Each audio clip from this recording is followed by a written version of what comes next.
everybody. Welcome to the meeting of the Grandville City Council. I'd like to call the meeting to order and ask Marcy to call the roll, please. Councilmember Douglas. Present. Miranda. Norhuck. Steenstra. Here. Truce. Here. Vanderwall. And Mayor Mas. Here. So before we get going, Councilmember Norhuck has asked to be excused tonight. Is there a motion to excuse him? So moved. Support. Support. Any discussion? All those in favor of excusing him, please say yes. Yes. Any opposition, please say no. And also, Councilmember Vanderwall has got a little travel glitch. He ended up someplace today that he was not expecting. So it's gonna be a while before he gets here. He expects to be here later, perhaps. So is there a motion to excuse him? So moved. Support. Motion, support. Any discussion? All those in favor, please say yes. Yes. Any opposition? Please say no. Thank you. Good. Well, tonight for the invocation, we have Pastor Melanie Bleedstra-Kilgore from First Reformed Church. So for those of you who wish, I'd invite you to stand, and we're going to follow that with the Pledge of Allegiance. All right, sounds Pastor. good. Thanks for all being here on this snowy night. I did not expect that when I came in.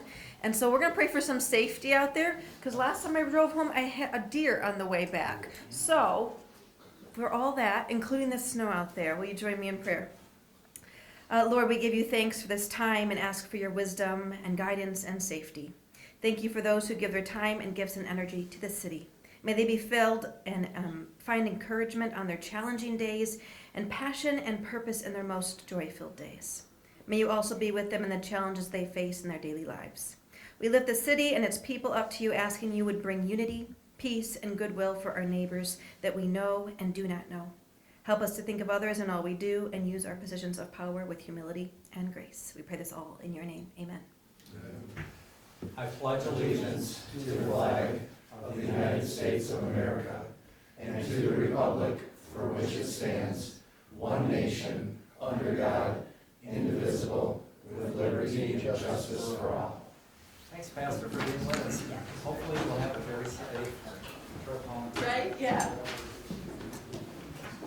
So you have before you the agenda for tonight's meeting. Is there a motion to approve that agenda?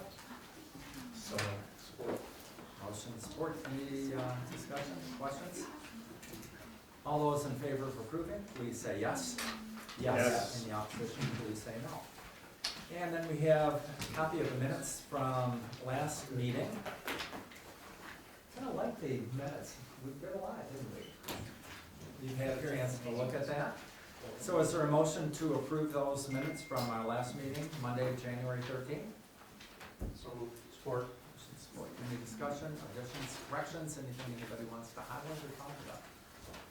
Not. All those in favor of approving, please say yes. Yes. Any opposition, please say no. Okay, then we have the presentation of bills. You know, we spent a lot of money again in only 2 weeks, so tell us about it. Over $1 million, so lots of good stuff's happening, right? Absolutely. All right. So just a few highlights for you all, and then like normal, I'm happy to answer any questions there may be. Just to start out, the pre-written checks, an amount a little higher than normal, 123,000 and some change. That for this meeting is the normal cell phones, utilities, and some miscellaneous hardware and supplies. Nothing of particular note. Getting into the regular checks is where it gets a little bit more interesting. That's where we have an invoice in the amount of $8,374 to City Treasurer. I thought that was kind of interesting, so just want to confirm that City Treasurer for that invoice is the City of Grand Rapids Treasurer. That's traffic signal maintenance that we pay them for, I believe quarterly, just to make sure all the equipment we have in town are working. We have an invoice in the amount of $166,110 to Dyke House Construction. Pleased to share that my understanding is this is our final payment for the fire station project. They have one last piece they need to do. We're getting that recognition plaque installed once it's finished, and then hoping to do a walkthrough with the city council. But in terms of these progress payments, my understanding is that is the last one. We have an invoice in the amount of $55,563 to Emergency Vehicle Products. This is for upfitting the recently purchased PD vehicles. So again, to take them from the stock models that we buy to make sure that they're outfitted to go out on patrol. We have an invoice for $251,668 to Georgetown Construction. This is a progress payment for the period of September through November for the work being done on 36th, 31st, and Wallace Road. As you all know, 36th was, a water main was replaced and it was reconstructed during that period, September through November, but the same vendor also has the contract to redo 31st and Wallace, which will be taking place this spring. Let me see. Two others of interest is invoice in the amount of $17,016 to Midwest Sign Company. This is a deposit on the DDA gateway sign that's going to be installed on the intersection of 28th and Wilson. If you'd like to see some renderings or more information about that, please let me know. It's a really nice looking sign that Teresa's been working with the DDA board on. And lastly, we have invoice paid in the amount of $5,000 to Tokyo Marine. This is one of our insurance carriers. That's an insurance deductible about a situation we'll talk a little bit more about later in this meeting. But other than that, I'm happy to answer any other questions you have, or I will at least do the best I can. Questions for Griffin about any of the bills? Great job explaining them, apparently. Thank you. So is there a motion tonight to approve the bills in the amount of $1,028,177.80? I move to approve. Motion Support. and support. Any other comments, questions? No. Marcy, would you call the roll, please? Councilmember Merringa, Yes. Steenstra, Yes. Truce, Yes. Gelderlos, Yes. and Mayor Mas. Yes. Well, tonight we're going to have a presentation about a topic we haven't really discussed for a number of years, and that's compensation study. So, let's see who is, yes. Yeah, so while our consultant's coming on up, I'll give a little bit of a reminder that it was either my first or my second meeting with you all, so I think it was early August. The city council authorized a compensation study. We selected a new vendor this time, Pontifex, who has done quite a bit of work in West Michigan, in particular with a number of the communities we ultimately comp with. And the goal of this study is just to make sure that our wages, our benefits, our compensation structure in general is up to par with the market so that we can make sure we are attracting and retaining the best talent we can for our organization, which ultimately allows us to provide the best services we can to our community. So with that, I'll go ahead and turn it over. Thank you for having me this evening. I'm just going to do a short PowerPoint, but wanted to articulate also from the respect of our services to you. It doesn't end here. Don't get scared. In our contract, we assure you that we are on call at no charge for a minimum of 1 year to answer questions, because this is a working beast. It's a living animal, and there's going to be questions from Griffin and from HR and from you guys. So you know where I live. All you got to do is pick up the email or something. So just to let you know that too. So I'm going to give you a short kind of Comp 101, but also as it pertains to what we did here, which is very typical. I was over at Kent County Road Commission. Unfortunately, they said they won't give you preference on the plowing. I tried, but it didn't work. But it's very typical what employers, private or public sector, do all the time, which is you have to monitor, you have to fine tune, you have to make sure that you're in alignment with your competitors to attract and retain. It's even more important for you because a majority of your budget, your fixed cost, is people because you provide a service. And that's even more important why you need to attract and retain, because you need the talent to serve the public when there is either routine issues or emergency issues. You need those people on, they need to be trained, they need to be ready to go. So even more of importance to you to attract and retain labor than it may be for others. So who we are, we've been around for a while, you can tell by my hair, but this is the kids, not the job. We do work all over the United States, but we've done quite a few, Kentwood, Walker, Holland, South Haven, all kinds. But again, the same kind of studies. And we always provide custom solutions. There isn't just one way to do compensation, even amongst municipalities. Every municipality is different, has different issues, has different missions, has different philosophies. So we make sure we customize it for you. I like this, it's like air traffic control. A comp system really is three elements. There's not a lot of complexity to it because it's attracting and retaining talent. The internal value, that's something you already have, hierarchy, job families, reporting relationships. That's one thing that determines the internal value of jobs in an organization. We marry that to external competitiveness. That was part of our task. Your competitors, both private and public, where you go to not just purchase talent, but to retain talent, to keep them from kidnapping your talent. Who are those folks, and fine-tuning you to them. And it's not sexy, but very important third part, and this is why we give you the guarantee, the maintenance of the system. Because things change. People change, jobs change, who knows, tomorrow you could get a zoo, sorry. But how do I fit that within my structure? Well, you'll have a structure where you can incorporate new jobs. You can accommodate for change jobs. You can see issues that occur in your market and react to them before they become an issue and before they cause you harm in achieving your mission. So really a comp system is all three of these all together.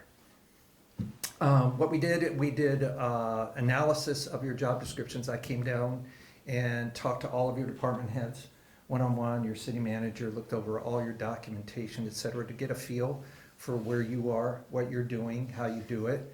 That external competitiveness, once we know what jobs are being performed at the city, taking that and comparing them and finding their comparable jobs in the overall market. The process equity, assisting the city in maintenance, maybe policies, ideas for structure for the future, as I said, for changes. And then we looked at FLSA. FLSA was kind of in the news there for a while because we were supposed to have changes that took effect July 1st and January 1st of this year, but then the courts put a kibosh on it. Now we have a new administration.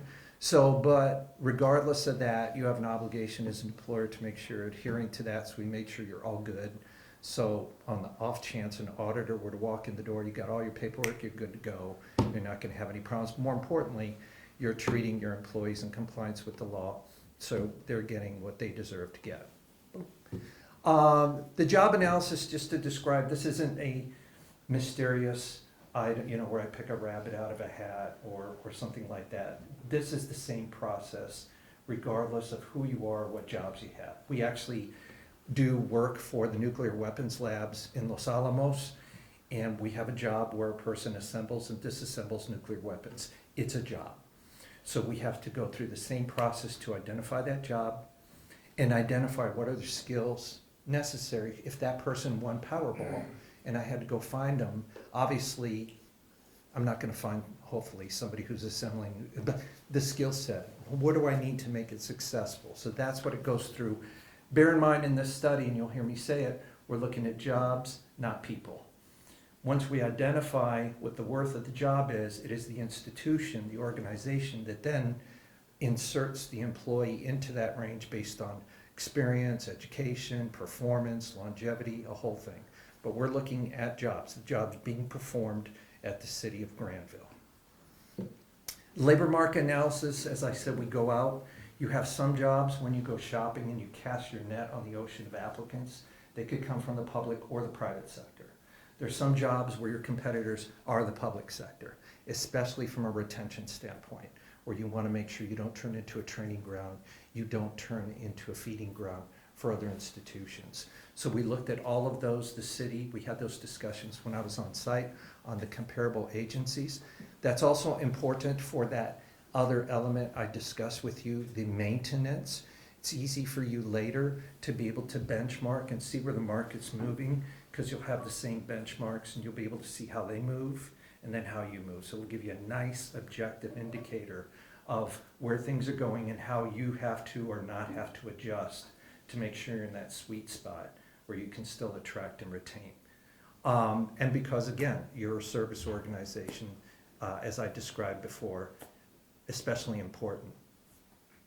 And then to emphasize again, this is important, we're looking at jobs, not people. So we're looking at what is the minimum value of a skill set and the maximum.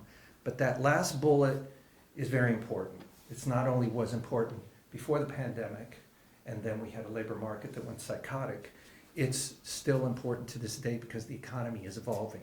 Jobs are changing. Different parts of the country have different dynamics. The labor market is just going to have a worth for a job. No offense, but they don't care if you're a city, they don't care if you're a Fortune 100, they don't care. So if I were to go out, and Councilmember Truce, did I say it right, Truce? And he said to me, Pete, I need to hire a web designer. And can you find me what the worth of the web designer is? I go out to the market and I find for him minimum and maximum value. Now, he has 3 decisions. Hire the web designer, don't hire the web designer, or hire a contractor. It's like going to the store. You're gonna buy milk, there's one price for milk, not one for you, one for me. So buy the milk, don't buy the milk, or buy a cow. So as an employer, you're in that same situation, is that you cannot ignore supply and demand, and it fluctuates, but it will have an impact, especially if the job that you're looking at has a strategic priority in your organization, maybe for a project, maybe for an initiative. And you need to make sure not only that you can attract that talent, but that you can retain them for the period of time that you need to accomplish that task. So that is why it's very important to go out and look at where do I have to go shopping and to keep those people so they don't leave me. This is the list of entities that we discussed with the city when we went through that. You'll see that in the report. And a comparable list is like Goldilocks. Some are too cold, some are too hot, some are just right. The important part is there's a variety of factors to pick your comparators. Geography, size, scope, and what they're doing for a living.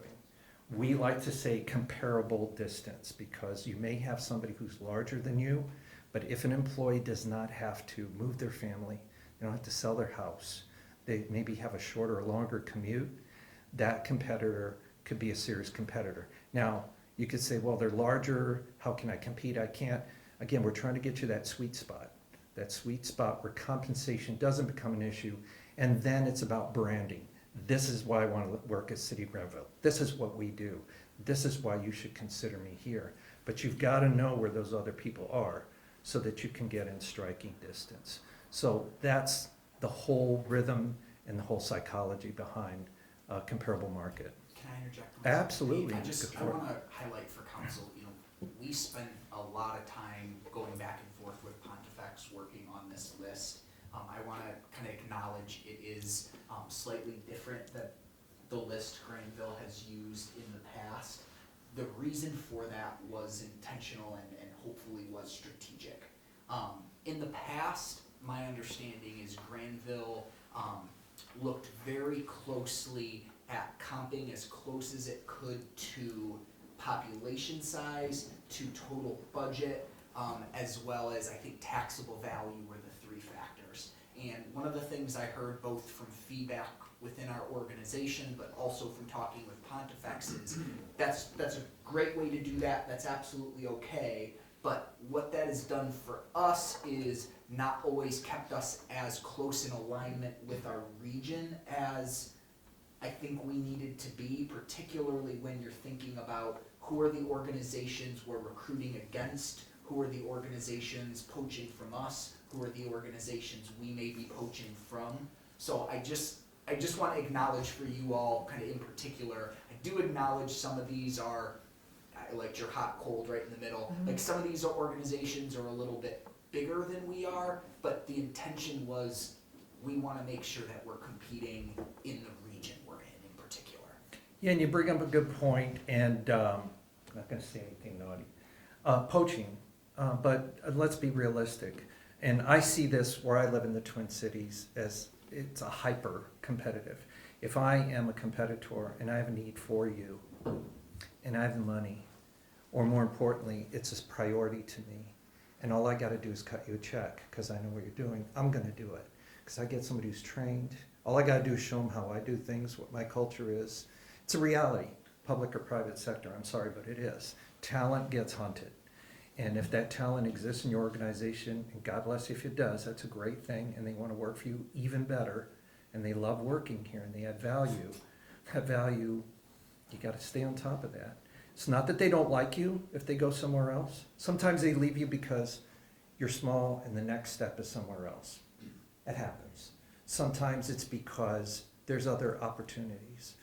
But what you try to do is prevent those things that you can avoid, which is them feeling like they have to go for various economic reasons. So I just wanted to reemphasize for you all that, just so there's no surprises, that we did obviously consider those same things as before, taxable value, population, so, but we also put probably a bigger emphasis this time on geographical region as well as similarly situated communities. So, you know, in the past, and I don't need to pick on any, but like, I was thinking about like Coldwater was a comp that Grandville used to use. I think there's a lot of things that made it similar, but also if you think about being similarly situated, not quite so much. I mean, we're a semi-suburban community in a large metro area. There are certain characteristics that are involved in that some other communities don't. So again, we're happy to talk about this more. I Yeah. wanted to interrupt and kind of No, emphasize that's for fine. you all that this was intentional when it came to pivoting the Yeah. comp list that I think has been used traditionally. You described it right, and again, you're public sector, so there's no 50% of these folks on this list, I've done work for one time or another, and believe me, they're all looking at each other too, so, you know, it's all the same. But those are discussions, you described it perfectly, so, thank you. And then the process equity, as I said, it may not seem very exciting, but it's incredibly important, especially that third bullet, compression. You don't ever want a salary system, compensation system that compresses one level of a job family to another. A totally typical example we see all over the country is if you have, for example, unionized public safety and then non-unionized command staff. You always want to make sure that there's a distance between those. You don't ever want to have a situation where you have bright, very excitable talent, let's say at a captain level, and you have a battalion chief opening, and they're like, gosh, I'd love to be a battalion chief and take that next step, but because of what the salary system is doing, oops. You know, so compression is important in all career fields. I just picked that as an example. So you want to make sure you maintain vertical distance and horizontal alignment, the two. And then legal compliance. We're employing people. People are highly regulated, so we make sure that you're adhering to all the alphabet soup of all the regulations. And also, like I said, if something comes up, they want to bounce it off me, we're good to go, like FLSA. We're on top of those things. We do that for all our clients, no problem. Just make sure you're where you need to be. Everything's good. And this is kind of the Great Kahuna page of the report, the aggregate of your city as a whole compared to your market. Bearing in mind, margin varies probably about 3%, so you're slightly below. This is nothing tragic. So you just need to adjust. And staff, I don't know, Griffin, if you want to talk about that staff subsequent to this as is normal will then come back to you with recommendations based on the report. The report is just giving you information to Yeah, use. if this is the right time. So just looking back at how these studies have been handled here the past couple times they've been done, and also how I've seen them handled in other organizations. You know, just as a reminder, the reason we're bringing this as a presentation today is to first give council the chance to ask any questions, have a discussion with the consultant, but ultimately, besides considering accepting the report, there's no formal action that the city council needs to take today. You know, ultimately what this report is a tool, it's a guidance document that city staff will use when it comes to preparing our upcoming year budget. As my understanding is normal, we would have some more discussion about that during some of the budget workshops, but the final action the city council would take, essentially approving the wages or approving the compensation of your staff, comes with the annual adoption of the budget. I'll throw it out now so you can think about it, and if we want to talk more at the end of the presentation, I'm happy to. I did include a note in my memo that, if you all are wanting to see something different or are wanting to see a more formal implementation plan prior to that, I'm kind of recognizing that, this is obviously a big undertaking and an important undertaking for our organization, and I'm still pretty new, so I want to make sure you all are having the level of involvement and getting the information you need. So kind of think that through between now and the end of the presentation, if you don't mind. And if you all are wanting to see something different than that, I'm happy to have that conversation. But otherwise, just as a recap, the plan would be, barring any edits or any changes we need to make, we would use this document as guidance as we move forward in preparation for the budget. And that's important to know, we say that in the report, the report is valuable information, but it's just that, it's information. You have to meld that with your philosophy, your strategy, your financials, and the discussions that you will have. And that's what normally people do. They take the report and then they go kibbutz somewhere and then they talk about, how are we gonna do this? What are we gonna do? What are we gonna do with the data? But the data is there to help you with the decision making, not make the decision. And then, we had a couple of options we laid out in the report for the city. The city just said, could you just come up with a couple of things that we could bounce around in those discussions, in those conversations we're gonna have based on the data. So you'll see those articulated in the report. As Griffin said, if you guys want them massaged or tweaked or something, you just gotta shoot me an email, happy to help you. But they're there to guide you and to help you as you guys get together and decide what you wanna do and what the different options are. And obviously, there's two options. There's a 3, a 4, a 27, there's whatever. But I wanted to give you something to start with so that you've got a visual there. And then a philosophy, I would encourage you later to come up with it doesn't have to be anything fancy. It doesn't have to be rock solid, but this is kind of, consider it the foundation of your house. This is to where everything comes. Why do we do things as a city? Not only articulates it for the purpose of you as you build things, but also in the future as you change things. So I just gave you something, to mull about. It may be something you want to talk about now or later or whatever, as you're having these discussions. Do we want to have a formal philosophy and strategy that guides us and gives us some kind of compass as to how we manage the process? So just give you that to give you something to chew over. And then the last, thank you for flipping the slides. And any questions you may have, I am here for you. Any questions for Peter tonight?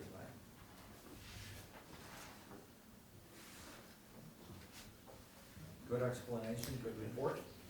And Mayor, by the way, Mayor and council people, if you think of something later, Griffin's my air traffic control, so, he knows my email and stuff. Please, by all means, because you might think of something later, don't be bashful, let him know. Be happy to get back to you and get you whatever answer you need. And I'll just throw it again, a reminder, this is the first step in this ultimate process. This was the data collection, the data gathering.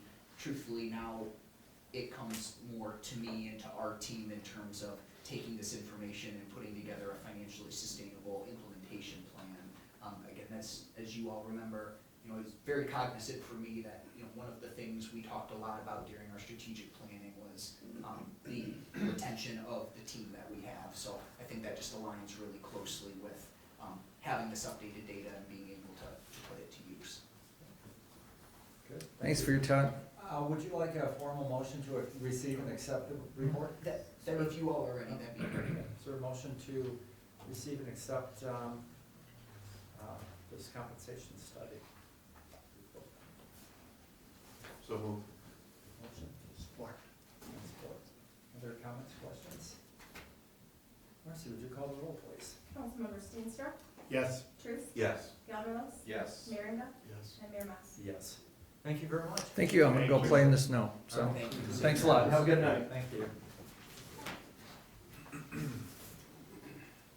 Okay, time for public comment.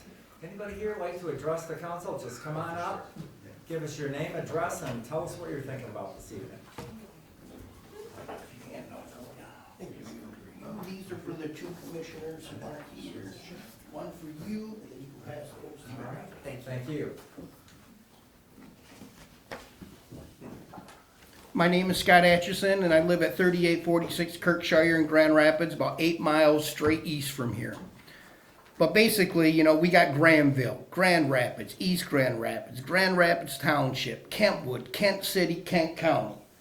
And I'm proposing that we need to rename Kent County and rebrand Kent County to Grand Kent County. I've talked to the county officials. Nobody says this is brand new, and I'm going to go to all the municipalities in the Kent County. I've been to Wyoming and Kentwood so far, but I'm saying everything's gonna stay the same for Grandville. You're gonna have the same police, fire department, same council, same mayor, it's just a branding thing because with the new soccer stadium and amphitheater going in downtown, there's gonna be a lot of bills to pay in the future. And a lot of people know of Detroit and Michigan, but they don't know about Grand Rapids and Kent County. You know, most people, you know, from like Florida, Texas, or from another country, you know, they see Michigan, they think of Detroit. And I'm saying, let them think of Detroit and then Grand Kent, and then from Cadillac North is a whole nother world. You know, but we need to compete with Detroit, because I still say the amphitheater and the soccer stadium, maybe an aquarium, is gonna be bringing people here. I just think we need to rebrand Kent County to Grand Kent. It would help Grand Valley, we got the Grand River. But I'm just trying to let you guys know I'm going to all the municipalities that are on this list. And I'm being received well so far. I don't want anything out of this. I just think it's going to be better if we let people know we have more than just Grand Rapids, because we got a metropolitan area here. And like from here, you can get to Lake Michigan from here in 25 minutes. You know, we have a lot to offer other people. That's all I wanted to say. And this basically explains it. Appreciate it. So, and if I've got a quick question, if you've got a couple extra seconds. So, I got the email today, and I thought that's really an interesting thing. Just, what made you think about it? Just, what was the impetus? Do you remember back in 2001 when they tried to have one Kent? Yeah. And I was like, wait a second here. They wanted to get rid of the city, have the county take over, and it was a power grab, in my opinion. And a lot of people fought back on that. They say, wait, you know, you're going to give up a lot of political jurisdictions, you know. And I said, no, just rebrand the metropolitan area. You know, that's when I came up. I went to all the One Kent meetings because I still think downtown Grand Rapids needs an information system, information center. You know, and I'm saying your Convention and Visitors Bureau and Downtown Development Authority of Grand Rapids are letting you down.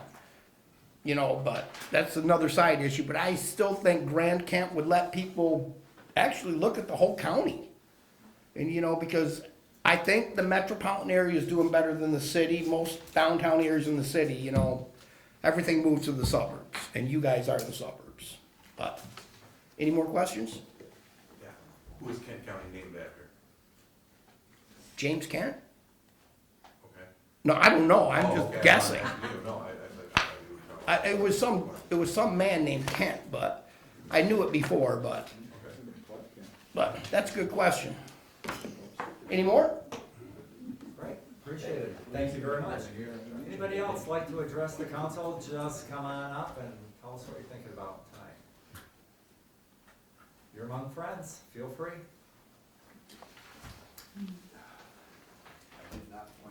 My cousin. David, how are you?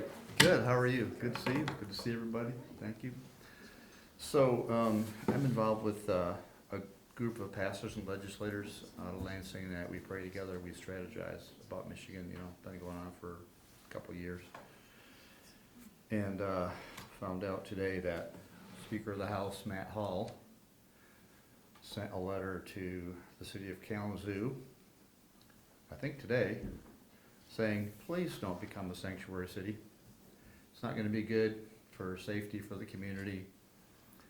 And then I also noticed, I think it was maybe Breitbart or one of those non-legacy news media that said that Grand Rapids, that there were gonna be, the federal government was gonna be dealing with Grand Rapids because of declaring to be a sanctuary city. And I personally don't think it's a good move to do that, because what it does is it interferes with cooperation between Customs and Immigration and the police. So it cuts off that collaboration. And so I think we're living in a day when we're concerned about not just immigrants, but criminal and radicalized immigrants. And I think that communities need to be free to collaborate and to solve those kind of problems together. So that's all I want to say. Great, appreciate your comments. Thank you. For this evening. Thank you. Anybody else like to address the council? Kyle, anything tonight? Okay, next item is the consent agenda. We have a number of things on there. One of them we're gonna take a little bit more time in just a minute, and that's the proclamation. So we're gonna spend a little time with that. But let's talk about the rest of the consent agenda. We've got the investment report from December, some minutes from the November Park and Recreation Board. You know what? I skipped a little bit of ahead. I didn't mean to do that. Let's go back to ordinances and resolutions regarding the Park and Recreation Master Plan. So Matt, you want to give us a little bit more background? We've talked about this quite a bit, and I see somebody just dropped off some more notes regarding that, so. Sure. So, happy to be back. Tonight, we talked about this 2 weeks ago, at the last meeting. You held the public hearing that's required. You also closed that public hearing. You took considerable comment from folks in attendance. You also provided much needed comment. And in my memo to you, I kind of gave you some bullet points on where the amendments had been made.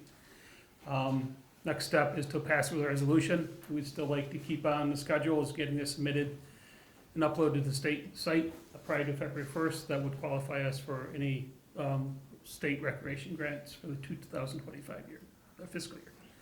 Beyond that, I'd be happy to take any questions. Just one comment, thank you for giving us the bullet points of all the amendments, that made it very, very easy. That's, I was hoping to Thank you. make it That easy was for you. very, very much appreciated. I can add, just, you mentioned the correspondence you all received today. Did sit down with Mitch Leachman, who has been actively involved in this process. He also attended the public hearing 2 weeks ago and shared some comments. He submitted some additional comments today. I wanted to make sure you all received those. Notwithstanding, it's still our recommendation that you all consider adoption of the report. I do want to just make sure that I emphasize that this, like many of these planning tools, are living documents. You know, if for whatever reason there are additional changes you all would like to see, there's nothing that would prevent us from adopting the plan today, putting it in place to remain eligible for grants. And if there are additional changes or specific things in any of these comments you'd like to see changed, please just let me know and we'd be happy to work on that. Otherwise, or nevertheless, just wanted to make sure you all received those today. If we were to adopt it tonight, moving forward in the next 5 years, if you wanted to amend the plan, process is rather simple. We have to get the public input part that we do with every plan, hold a public hearing and approve by a resolution. Again, we'd go back to the Park and Rec Board for their assistance in doing so if you wish. And you know, like you pointed out too, this is kind of a living document. Yes. It's written broad enough that it's not terribly specific. In some of those amendments, you'll see we took a step back and looked at a broader scope than just very narrow scopes. We could develop this over the next 5 years. Questions for Matt about the amendments to the Park and Rec plan? If not, is there a motion to adopt resolution number 3364? It's a resolution to adopt the 2025 Grandville Park and Recreation Master Plan. So moved. Support. Support. Any other comments, questions? Thank you, Park and Rec Board. Our pleasure. A lot of work. Appreciate that.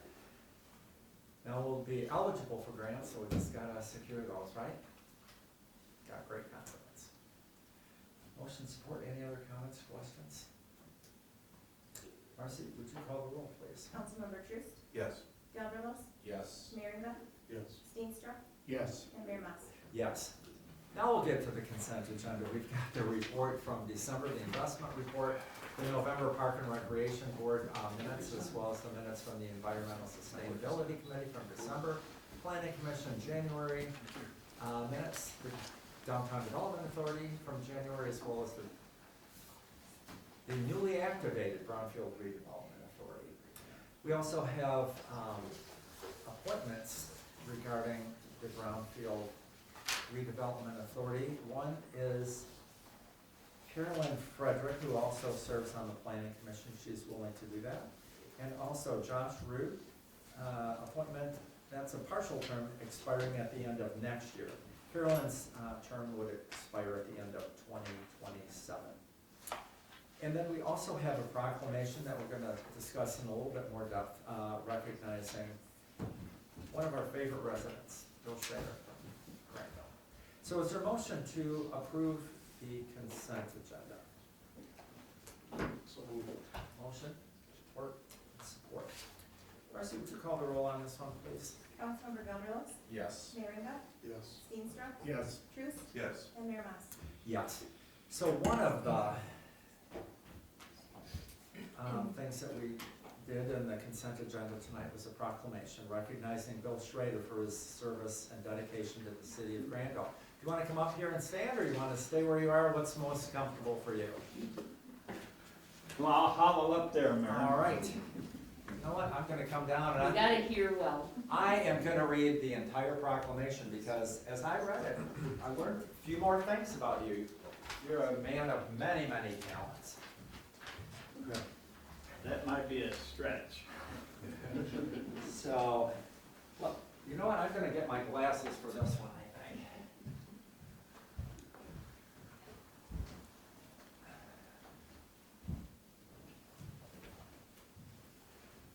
So this is a proclamation recognizing William Bill D. Schrader for his remarkable service and dedication to the Grandville community.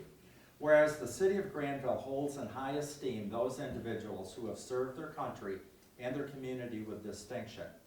And whereas Mr. Schrader joined the United States Army in 1948 and volunteered to deploy to the Korean War in 1952 with Company G, 9th Infantry Regiment, 2nd Infantry Division. And whereas on March 17, 1953, while wounded in the leg by shrapnel and exposed to heavy enemy fire, Master Sergeant Schrader destroyed a strongly entrenched enemy machine gun that was inflicting heavy casualties on his unit. For his gallant actions, Master Sergeant Schrader received the Silver Star as well as 2 Purple Hearts for wounds sustained in the war. And whereas in 1961, Master Sergeant Schrader joined the Special Forces, being one of the first soldiers in the nation to wear a green beret, and served in Laos, Iran, and Vietnam. And while serving in Vietnam, Master Sergeant Schrader earned the Bronze Star and Air Medal for his actions. And whereas Command Master Sergeant Schrader retired from the Army in 1976 after 28 years of dedicated and honorable service. And whereas Mr. Schrader and his wife Leona moved to Grandville nearly 50 years ago. And whereas Mr. Schrader became an active member in the Neil Fonger American Legion Post 179, becoming the eventual post commander. And whereas Mr. Schrader was integral in organizing and participating in Grandville's Memorial Day March and Remembrance for many years. And whereas Mr. Schrader has been an active member in the Grandville-Jenison Chamber of Commerce for many years. And whereas Mr. Schrader is widely known throughout the Grandville community for his positive attitude and can-do attitude, and positive outlook and can-do attitude. Now therefore, let it be resolved that I, Steve Moss, Mayor of the City of Grandville, Michigan, along with the City Council, do hereby extend its deepest gratitude and heartfelt appreciation to William D. Schrader in recognition of his remarkable and dedicated service to the Grandville community and nation. Thank you. Congratulations.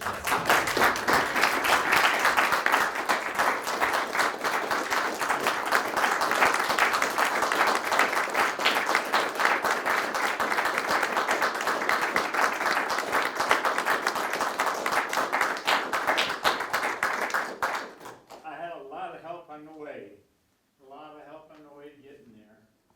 But, thank you, appreciate this.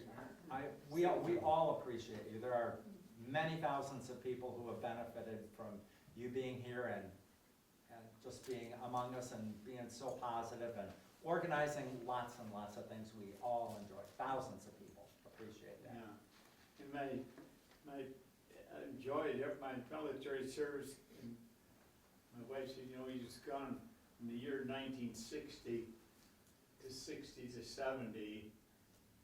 I made a deployment to Vietnam, deployment to Iran, and another deployment to Laos, and another deployment back to Vietnam.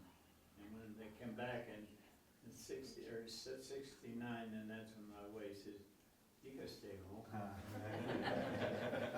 So now I put the Christmas light show on, and that's been my pride and joy, cause I had so many people offering me a lot of nickels for it. But it's just something to me about seeing the smiles on kids' faces, it's priceless, it's just priceless, and I love it. And my wife said, when are you gonna do that? You know, when you pass away, I'll catch you with your hand on a three-way or extension cord. Thank you, we appreciate you so much. Thank you. Thank you, here you go. Appreciate it, thank you.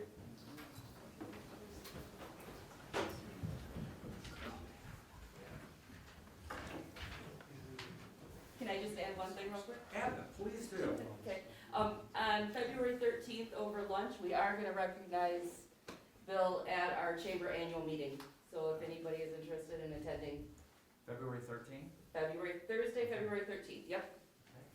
day before Valentine's Day. Yes, day Remember before that. Valentine's Day. Thank you. Yep.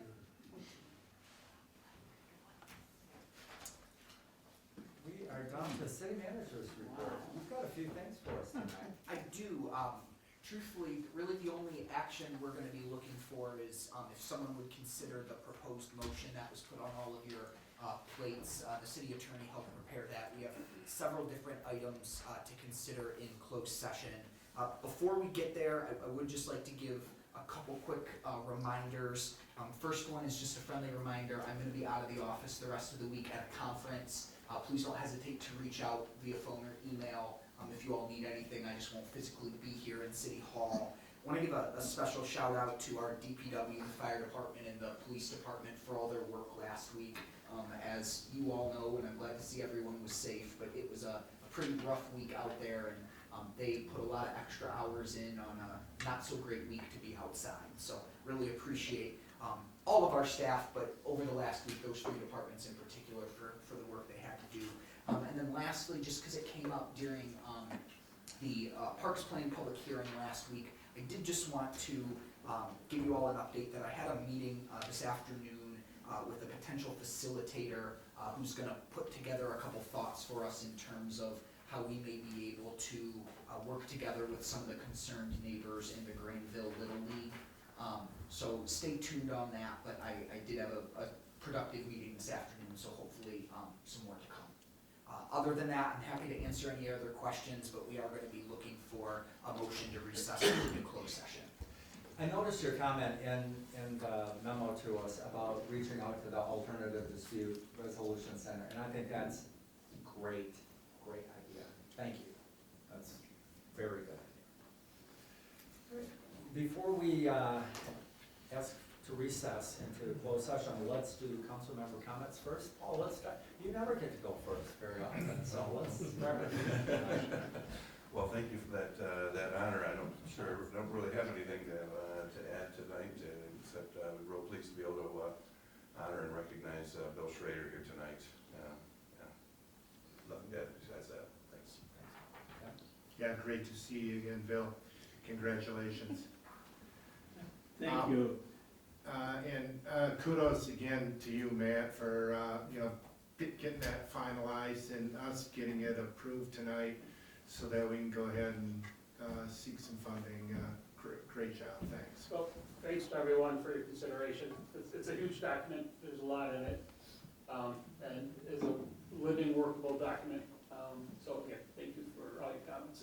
That's it, Mr. Mayor. Josh.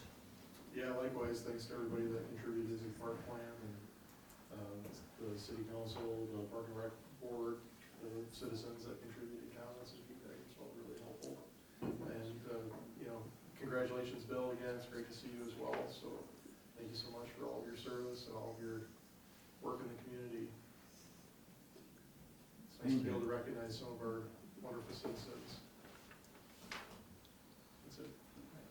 Randy. Bill, congratulations, well deserved, thankful for all your hard work, so appreciate it. I also just want to echo a couple comments that appreciate the city staff who worked so hard, especially those who were out there working the exposure to the weather and the conditions that we had, so appreciate it. I don't think I'd want to miss all the weather and the wind chill, but I don't have that job, so appreciate you guys. And I just have one question, and then I want to comment saw this in our packet about 2025 city events calendars, and I was really struck at all the great things that we have going on as a city, and the amount of activities, and kudos to Teresa, you do a great job. I also had a question. Can you tell me about what thrifting at the Commons is? It's community garage selling, so maybe not as cool as it sounds, but we've had numerous people asking if they live in an apartment, if they don't want to run an entire sale at their house, if they don't want people coming to their house. So we ran one in September. We just rent out the spaces for $10. Everybody comes, sets up for the day. We bring in a food truck. Just another effort, one, to give something for the residents who have been asking, and then two, to get more people in the downtown without taxing city staff, because it doesn't require anyone but me to be down there. Very cool idea. I've always thought that that would be a great space for something like that, and hopefully it grows and could be something like a French market or just more repurposed type events or excuse me, repurposed type of items, but that sounds great to me, so good idea. Good. You know, to follow up with that, I remember many years ago you mentioning that that might be something that draws people downtown, so I know that that's something you had thought about as well. It's nice that it's happening, and in a great spot too, with a food truck, it's even cooler, so. I don't have any other additional comments other than Mr. Schrader, again, congratulations, thank you. And shout out to the DPW and everybody else, our streets look great, I think. So, anybody like to make a motion about recessing into closed session? It's got a copy of the proposed one in front of you. It's still a motion, I'm sorry. If you would. I'll do it. So I move to recess to closed session pursuant to the Michigan Open Meetings Act for the following purposes. One, to consult with our attorney regarding trial or settlement strategy in the matter of Wayne Beneclausen versus City of Grandville under Section 80 of the Open Meetings Act. Two, to consider written attorney legal opinion exempt from disclosure under the Michigan Freedom of Information Act as permitted under Section 8H of the Open Meetings Act. And three, for the ordinary periodic evaluation of the city manager, requested and permitted to be kept confidential under Section 8A of the Open Meetings Act. Support. Any other comments or questions? Marcy, would you call the roll, please? Councilmember Merringa, Yes. Steenstra, Yes. Truce, Yes. Gelderlos. Yes. And Fairhouse. Yes. Okay, thank you everybody for being here.